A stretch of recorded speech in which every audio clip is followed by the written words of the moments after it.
les vignerons de la route des vins de Jurançon, on s'est aperçu que le Jurançon tout seul aurait peut-être un peu plus de mal à se développer et qu'il fallait l'associer avec autre chose.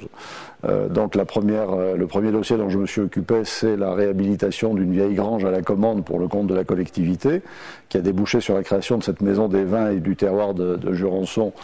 à la commande. Malgré le partenariat avec le Conseil général qui nous permet d'avoir collectivement un certain nombre de pièces et de lieux d'accueil, il m'a semblé qu'il manquait quelque chose. Et voilà, je rêvais depuis très longtemps ici d'agrandir, de multiplier les occasions de réception, d'avoir des activités complémentaires dans le domaine des arts, c'est-à-dire du théâtre, des expositions, de la musique.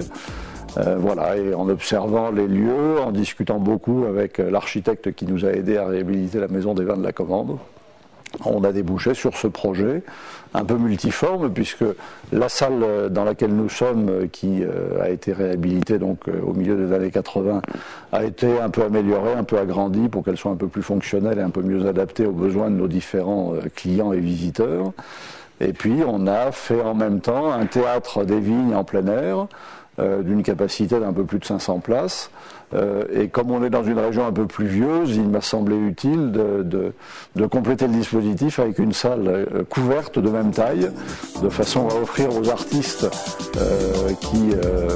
décideront de venir monter des représentations dans notre théâtre en plein air, leur offrir une position de repli en cas de mauvais temps. C'est un vrai outil structurant pour ce qu'on appelle plus classiquement le tourisme d'affaires. On a une position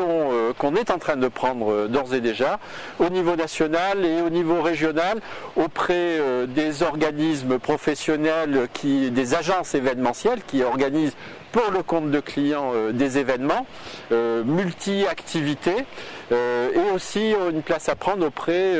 des grandes entreprises locales du bassin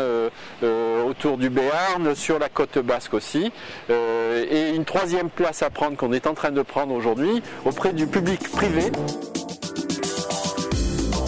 Donc les deux entrées naturelles du vignoble sont plutôt du côté de Jurançon, la Chapelle-de-Rousse et Monin, et nous sommes au cœur de l'appellation, et donc je dis que c'est la troisième entrée du vignoble, et je voulais que